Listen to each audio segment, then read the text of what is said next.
Hello আসসালামু আলাইকুম everyone. আজকের ভিডিওটা অনেক অনেক স্পেশাল, কারণ আজকে আমি পরেছি আম্মুর শাড়ি। আর এটা হচ্ছে আমি হবারও আগের, মানে আম্মুর বিয়ের পরপর কেনা শাড়ি। এখন অনেক সুন্দর আছে, আমাকে কেমন লাগছে অবশ্যই জানাবেন। আর আজকে আম্মুর শাড়ি পরে আমি একটা মেকওভার করব একটু সিম্পলের মধ্যে। তো অ্যাট ফার্স্ট আমি আইব্রোটা ড্র করে নিচ্ছি। অ্যাজ ইউজুয়ালি আমি যেটা করি, একদম সিম্পল করে আইব্রোটা ড্র করে নেই, মানে হচ্ছে যাতে ন্যাচারাল লাগে, কারণ আমার ন্যাচারাল আইব্রো পছন্দ। তো আমার দুইটা আইব্রো মোটামুটি কমপ্লিট। আমি খুবই হালকা করে একটু ব্ল্যাক করে নিয়েছি, প্রয়োজন পড়তো না যদি আমার আইব্রো এরকম ফাঁকা ফাঁকা না থাকতো। আইব্রোটা হালকা একটু গ্রাড করলে একটু শেপটা ভালো মতো বোঝা যায়। তো হয়ে গেছে কমপ্লিট। এখন হচ্ছে আমি একটু ব্লাশন ইউজ করব। আউচ, বেশি পড়ে গেল, কারণ এটা আমি ফু দিয়ে নেইনি। যাই হোক, একটু পিঙ্কিশ পিঙ্কিশ গাল বানাবো, যার কারণে আমি ব্লাশনটা অ্যাপ্লাই করছি। আমার ব্লাশন অ্যাপ্লাই করা শেষ। এখন মোটামুটি ব্যালেন্সটা ঠিক আছে মনে হচ্ছে, কি তাই তো? তারপর হচ্ছে এখন আইলাইনার ইউজ করব। আমি খুবই সিম্পলভাবে আইলাইনার ড্র করি, চেষ্টা করব হালকা একটু টানা টানা করার। মোটামুটি হয়েছে। তারপর আমার সেই ফেভারিট পার্ট, মাস্কারা অ্যাপ্লাই করছি। আর অবশ্যই বলবেন আমার আম্মুর শাড়িটা কেমন, আর আম্মুর শাড়িতে আমাকে মানিয়েছে কিনা, কেমন লাগছে।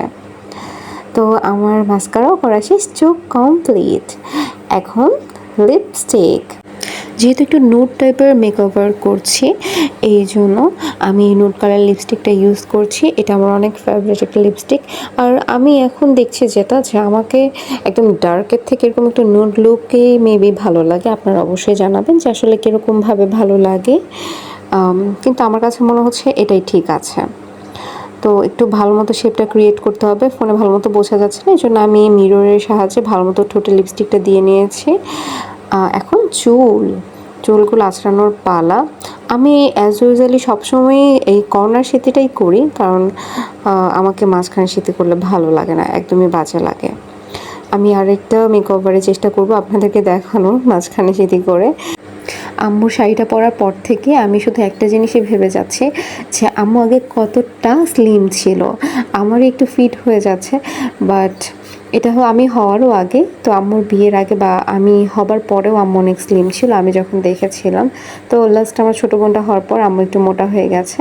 বাট আমার মা এখনও স্টিল নাও অনেক সুন্দর। সবার মাই সুন্দর, কারণ মা সুন্দরই হয়। তো আমি জানি না আমাকে কেমন লাগছে, হয়তো আম্মুকে আরও বেশি ভালো লাগতো। খোপা করলে হয়তো একটু আম্মু লাগবে। এটা আমার আম্মুর শাড়ি, আর এখন আমি নিজে আম্মু হয়ে গেছে। অবশ্যই সবাই কমেন্ট করে জানাবেন আম্মুর শাড়িতে আমাকে কেমন লাগছে আর আমার লুকটা কেমন হয়েছে। আর যারা যারা ভিডিওটা দেখছেন একটু কষ্ট করে শেয়ার করে দিবেন। আর এই পর্যন্ত সবাই ভালো থাকবেন। আল্লাহ হাফিজ, বাই বাই।